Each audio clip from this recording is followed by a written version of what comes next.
বাসে যাত্রার সার্বিক খবর জানাতে আমরা আবারও রাজধানীর সায়দাবাদ বাস টার্মিনালে আমাদের সহকর্মী আছেন দাউদ খান, তার কাছে যেতে চাই।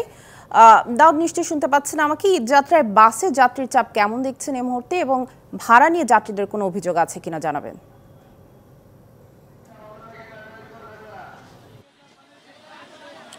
সামিয়া, সকাল থেকে আমি বলছিলাম যে ঈদযাত্রায় কিন্তু বাসের যাত্রী চাপ কম, তবে দুপুরের পর থেকে এটি বাড়বে সেটিও বলেছিলাম। আমরা কিন্তু এখন দেখতে পাচ্ছি যে আসলে দুপুরের পর থেকে যাত্রী চাপ অনেকটাই বেড়েছে। আমি এখন আছি মহাখালী বাস টার্মিনালে এবং দেখতেই পাচ্ছেন এখানে কিন্তু দীর্ঘ একটি লাইন রয়েছে। তবে এখানে বেশ সুশৃঙ্খলভাবে আসলে যারা লাইনে আছেন, যারা নারী এবং পুরুষদের জন্য আলাদা আলাদা লাইন করা হয়েছে, অর্থাৎ টিকিট কাউন্টারের জন্য আলাদা করা হয়েছে, এবং সেখানে কিন্তু স্বচ্ছন্দে তারা টিকিটটি নিতে পারছেন এবং পর্যাপ্ত পরিমাণে যেহেতু বাস রয়েছে, সুতরাং নির্দিষ্ট যে গন্তব্যগুলো রয়েছে সেই গন্তব্যগুলোতে তারা যেতে পারছেন। সকাল থেকে আমরা বাস সংশ্লিষ্ট যারা রয়েছেন তাদের সাথে কথা বলছি। মূলত ঢাকার আশেপাশের যে জেলাগুলো রয়েছে সেই জেলাগুলোর মানুষই আসলে সবচেয়ে বেশি যাচ্ছে। আমরা এখানে এসে দেখেছি যে ঠিক ময়মনসিংহ এবং জামালপুরগামী যে সকল যাত্রী রয়েছেন তারা আসলে বেশি যাচ্ছেন আজকে, তবে সিলেট, চিটাগং এইসব এলাকার মানুষ কিন্তু খুব কম যাচ্ছেন এবং সেখানকার যে বাসগুলো রয়েছে সেগুলো কিন্তু অনেকটাই ফাঁকা যেতে দেখেছি সকাল থেকে আমরা। তবে আরেকটি প্রশ্ন যেটি করেছেন যে আসলে ভাড়া নিয়ে কারো ভিতরে কোনো ধরনের অভিযোগ রয়েছে কিনা, আমরা সকাল থেকে একাধিক যাত্রীর সাথে কথা বলেছি, কেউ কিন্তু এখনো বাড়তি ভাড়া নিয়ে কোনো ধরনের অভিযোগ আমাদের কাছে করেনি। একই সাথে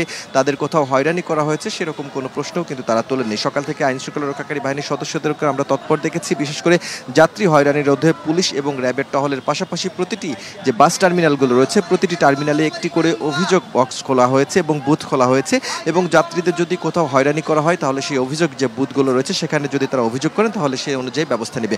এর পাশাপাশি যারা বাসের মালিকেরা রয়েছেন, মালিক পক্ষের সাথে আমরা কথা বলেছি, তারা বলছেন যদি কোনো বাস যাত্রীদের কাছ থেকে অতিরিক্ত ভাড়া নেয় তাহলে সেই বাসকে চিহ্নিত করা হবে এবং একই সাথে সেই বাসের রুট পারমিট বাতিল করা হবে। সেই লক্ষ্যেও আসলে বিআরটি এর যারা ভ্রাম্যমাণ মোবাইল টিম রয়েছে তারাও কিন্তু কাজ করছেন। তো সব মিলিয়ে বলা যায় এখন যাত্রীর চাপ কিছুটা বেড়েছে, যেটি আগামীকাল আরও বেশি হবে বলে বাস কাউন্টারের থেকে আমাদেরকে জানানো হয়েছে। তো এই ছিল সার্বিক অবস্থা।